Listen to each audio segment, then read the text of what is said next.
Beats क्या होते हैं, ये हमारा लास्ट टॉपिक है आज का। बीट्स टॉपिक पढ़ेंगे बेटा। एक बड़ा इंटरेस्टिंग फिनोमेना है। बीट्स क्या होता है, जब हम दो सोर्स, एक सोर्स दूसरी सोर्स साउंडेड करते हैं, the property of source must be the frequency close to each other. जब दो नियरली सेम फ्रीक्वेंसी की सोर्सेस को साउंडेड करते हैं बेटा एक साथ, तो दोनों के मिलने से जो नई वेव बनती है, उस नई वेव के अंदर इंटेंसिटी का वेरिएशन आता है, और इस वेरिएशन को क्या कहते हैं, बीट्स कहते हैं। एक सिंपल सा फिनोमेना बीट्स क्या होते हैं कि जब दो नियरली सेम फ्रीक्वेंसी, जब दो नियरली सेम फ्रीक्वेंसी की सोर्सेज आपस में मिलती हैं, इस प्रोसेस को क्या कहते हैं बेटा, सुपर इम्पोजिशन कहते हैं। Whenever two source of nearly same frequency superimpose with each other, then a new wave is formed. In new wave there is a regular variation of intensity. कभी sound बढ़ती है, कभी घटती है, कभी बढ़ती है, कभी घटती है, कभी बढ़ती है, कभी घटती है। इस फेनोमेना को क्या कहा जाता है, बीट्स कहा जाता है बेटा। एक नंबर का क्वेश्चन, व्हाट इज बीट्स, तो हेडिंग डाल लेंगे बीट्स। तो the phenomena of regular variation in the intensity of resulting sound when two or more, when two लिख लीजिए, more की बात नहीं है, two or more source, या sound भी लिखिए तो ज्यादा बढ़िया है, two or more sound of nearly same frequency, superimpose with each other, superimpose करती हैं बेटा। इस फिनोमेना को क्या कहते हैं, इस फिनोमेना को बीट्स कहते हैं। मैंने आपको एक वीडियो भेजी थी बेटा, उस वीडियो में आपने देखा होगा कि जब दो साउंड को एक साथ बजाया गया तो एक आवाज आती है ऐसे ऊपर नीचे। साउंड की फ्रीक्वेंसी क्लोज थी, बहुत क्लोज फ्रीक्वेंसी होती है बेटा। और एक नया फिनोमेना इसमें हमें पढ़ना है, बीट फ्रीक्वेंसी। एक और फिनोमेना पढ़ना होगा बेटा हमें, क्या कहते हैं इसे, बीट फ्रीक्वेंसी कहते हैं। बीट फ्रीक्वेंसी क्या होती है, कितनी बार आपको मैक्सिमा और मिनिमा सुनने को मिलता है, कितनी बार आपको मैक्सिमा और मिनिमा सुनने को मिलता है। मैक्सिमा मिनिमा तो जीरो होगा, मैक्सिमा मिनिमा। साउंड पहले बढ़ेगी, फिर घटेगी, फिर बढ़ेगी, फिर घटेगी, फिर बढ़ेगी, फिर घटेगी। कितनी बार ऐसा होगा, इस फिनोमेना को क्या कहते हैं, बीट फ्रीक्वेंसी कहते हैं। तो लिख लेंगे बेटा, the number of variation heard per second is known as beat frequency. इसको क्या कहते हैं बेटा, बीट फ्रीक्वेंसी कहते हैं। कितनी बार हमें वेरिएशन सुनने को मिला, कितनी बार आपको वेरिएशन सुनने को मिला, इसे क्या बोलेंगे, बीट फ्रीक्वेंसी कहते हैं। और याद रखिए, बीट फ्रीक्वेंसी किसके बराबर होती है बेटा, न्यूवन डिफरेंस न्यू टू।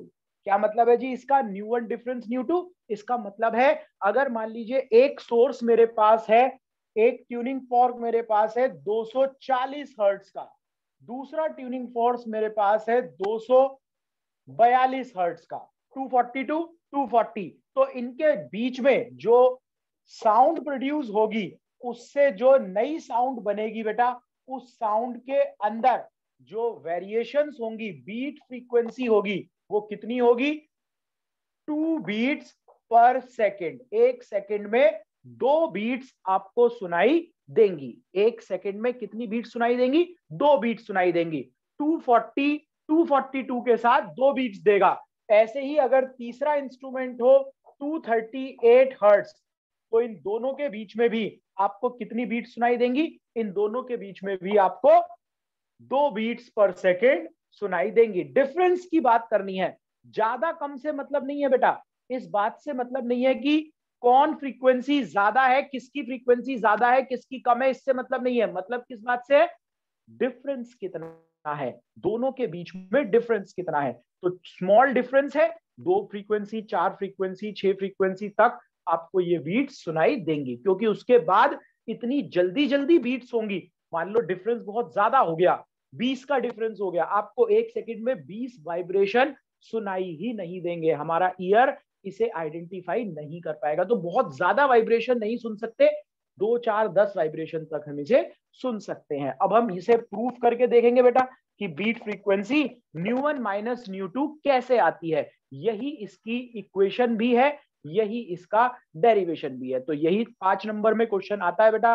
अगर आपके एग्जाम में ये टॉपिक आ रहा है तो समझ लीजिए ये टॉपिक आ रहा है फाइनल पेपर में भी। ठीक है, बिल्कुल इंपॉर्टेंट टॉपिक है। इसने डॉपलर इफेक्ट की जगह ले ली, समझ लेना बेटा। पहले इंपॉर्टेंट कौन था? Doppler effect. डॉपलर इफेक्ट पूछा जाता है कि 100% आने वाला टॉपिक कौन सा है जी? डॉपलर इफेक्ट 100% आता है। और कौन सा टॉपिक आता है बेटा 100%? आपका प्रोजेक्टाइल का क्वेश्चन 100% आता है। और कौन सा आता है? और बेटा आपका एस्केप वेलोसिटी का 100% आ सकता है। तो ऐसे कुछ क्वेश्चंस हैं जो टॉपिक आते ही आते हैं। मैं अभी आपको लिस्ट दूंगा, हम लोग नेक्स्ट क्लास से रिवीजन शुरू करेंगे बेटा।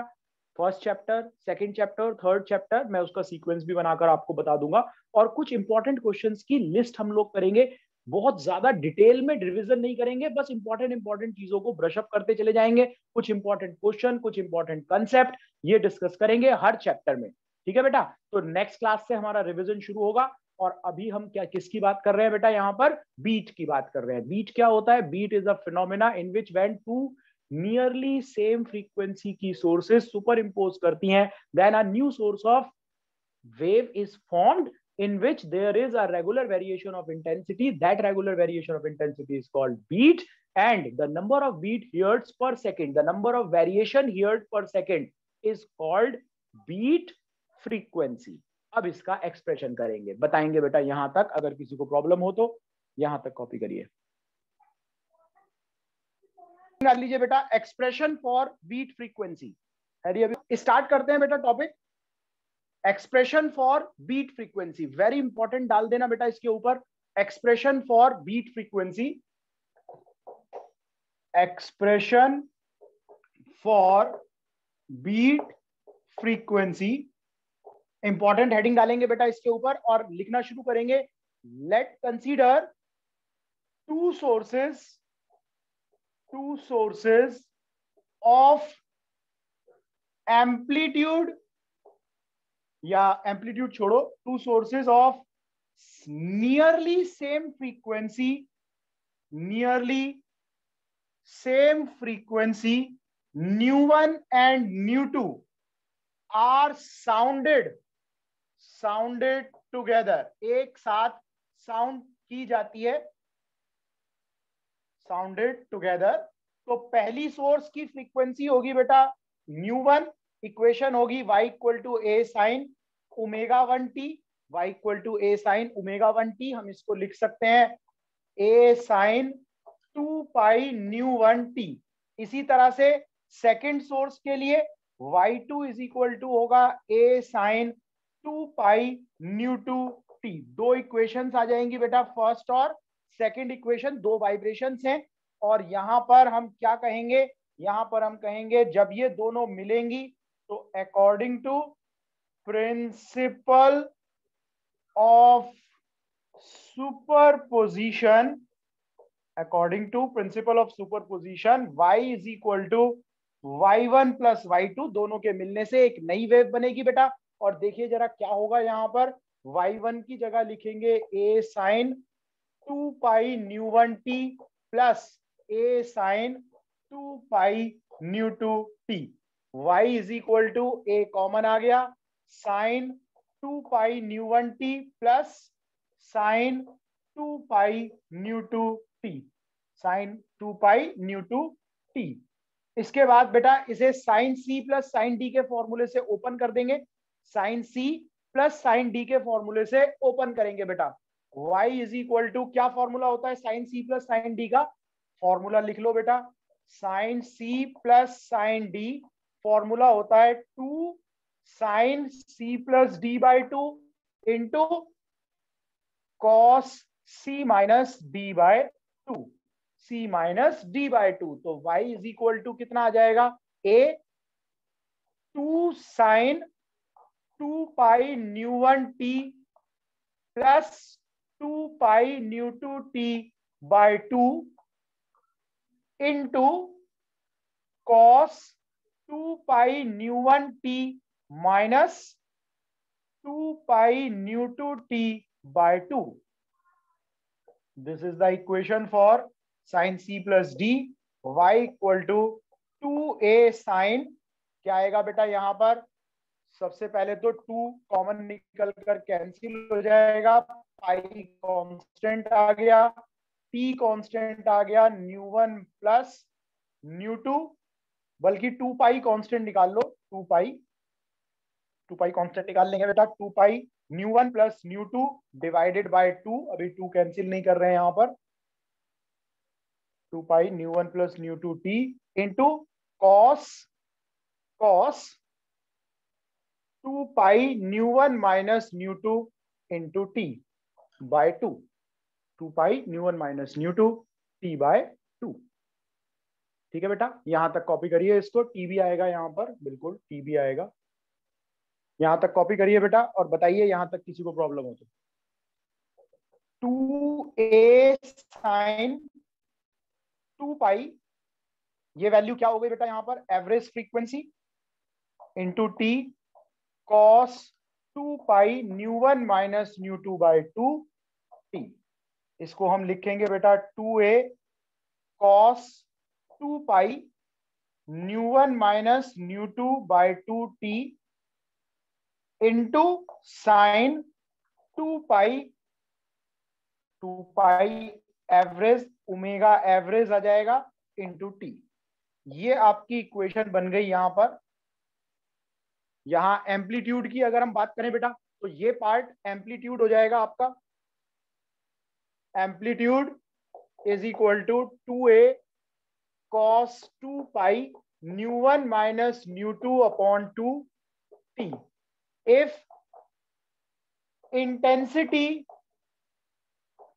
is maximum, तो इंटेंसिटी डायरेक्टली प्रोपोर्शनल टू होता है बेटा एम्पलीट्यूड स्क्वायर। इंटेंसिटी अगर मैक्सिमम है तो एम्पलीट्यूड भी कैसा होगा, मैक्सिमम होगा। और एम्पलीट्यूड मैक्सिमम कब होगा, cos 2 pi nu 1 minus nu 2 upon T. इसकी वैल्यू, एम्पलीट्यूड की मैक्सिमम वैल्यू कितनी होती है बेटा, प्लस माइनस 1। एम्पलीट्यूड की मैक्सिमम वैल्यू हो जाएगी प्लस माइनस 1। कहां पर होती है बेटा मैक्सिमम वैल्यू एम्पलीट्यूड की, मैक्सिमम वैल्यू एम्पलीट्यूड की होती है 0, pi, 2 pi, 3 pi, 4 pi and so on, plus minus 1 intensity यहां पर आएगी आपके पास। क्या लिखेंगे बेटा इसको हम, 2 pi nu 1 minus nu 2 by 2 t is equal to, इसे लिख लेंगे n पाई, पाई से पाई कट गया बेटा यहाँ पर, 2 से 2 कट गया यहाँ पर, nu 1 minus nu 2 into t is equal to n, और t की वैल्यू आ गई n upon nu 1 minus nu 2। इसे एक इंपॉर्टेंट इक्वेशन बनाकर छोड़ देना। अभी मैं इसका मीनिंग बताऊंगा बेटा आपको, इसका मीनिंग क्या है कि किस टाइम पर आपको मैक्सिमा मिलेगा, किस टाइम पर मैक्सिमा मिलेगा, n upon nu 1 minus nu 2 time पर मैक्सिमा मिलेगा बेटा आपका। यहां तक कॉपी करिए, फिर मैं आपको इसे समझाऊंगा कि इस इक्वेशन का क्या मतलब है और इससे बीट फ्रीक्वेंसी हम कैसे कैलकुलेट करेंगे। ठीक है बेटा, यहां तक करिए, जल्दी से स्टार्ट करते हैं बेटा हम लोग कि ये क्या टाइम आया हमारे पास। ये टाइम आया, this is the time for maxima. Maxima मतलब जब आपको मैक्सिमम वैल्यू ऑफ एम्पलीट्यूड मिलेगा उसे मैक्सिमा कहते हैं बेटा। जब मिनिमम एम्पलीट्यूड होता है तो उसे मिनिमा कहते हैं। जब आप ट्वेल्थ क्लास में आएंगे तो ये वर्ड सीखेंगे, मैक्सिमा मिनिमा। कहाँ सीखेंगे? वेव ऑप्टिक्स हम लोग पढ़ेंगे, वेव ऑप्टिक्स। तो मैक्सिमा मिनिमा, जब एम्पलीट्यूड मैक्सिमम होता है मैक्सिमा, जब एम्पलीट्यूड मिनिमम होता है तो मिनिमा कहते हैं। मैक्सिमा पर इंटेंसिटी भी मैक्सिमम होती है, साउंड तेज सुनाई देगी, साउंड तेज सुनाई देगी। यहां पर हम साउंड की बात कर रहे हैं बेटा, ट्वेल्थ क्लास में हम वेव की बात करेंगे, तो वहां पर तेज दिखाई देगी, यहां तेज सुनाई देगी, अंतर है दोनों के अंदर, ठीक है। तो यहां पर तेज एम्पलीट्यूड सुनाई देगा, तेज इंटेंसिटी सुनाई देगी, फिर एकदम से जीरो हो जाएगी, फिर तेज सुनाई देगी, फिर जीरो हो जाएगी, फिर तेज सुनाई देगी। तो कब कब सुनाई देगी बेटा? एन की वैल्यू 1 2 3 4 5 इस तरह से बढ़ती चली जाएगी, वैल्यूज बढ़ती जाएगी। तो पहली बार 1/ν1 माइनस ν2 टाइम के बाद 1/ν1 माइनस ν2, दूसरी बार 1/2/ν1 माइनस ν2, तीसरी बार 3/ν1 माइनस ν2 एंड सो ऑन। हर इंटरवल के बाद, first second third fourth time बाद आपको मैक्सिमम इंटेंसिटी सुनाई देगी।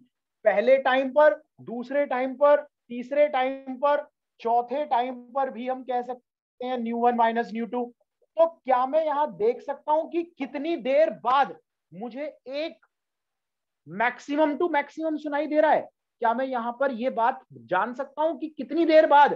कोई भी दो टाइम का डिफरेंस निकाल लो, time interval between two maxima. अगर मैं आपसे कहूं what is the time interval between two maxima, what is the time interval between two maxima, किसी भी वैल्यू को बेटा आप माइनस कर दो 2 या T4 माइनस T3, कुछ भी माइनस कर दो, तो ये आ जाएगा 2/ν1 माइनस ν2 माइनस 1/ν1 माइनस ν2। तो टाइम पीरियड आ जाएगा 1/ν1 माइनस ν2, 1/ν1 माइनस ν2। ये वो टाइम है जब आपको दो मैक्सिमा सुनाई देंगे। तो number of maxima here per second, number of maxima here per second is 1/T। So इसी को कहते हैं बेटा beat frequency 1/T, and that is equal to 1/1/ν1 minus ν2, and beat frequency is equal to ν1 minus ν2. Beat frequency comes out to be ν1 minus ν2। आराम से देखिए बेटा इसको और बताइए आपको कहां पर प्रॉब्लम आ सकती है, कहां पर आपको बात अटक सकती है। मेरी तरफ से तो ये 100% आने वाला क्वेश्चन है बेटा एग्जाम के लिए।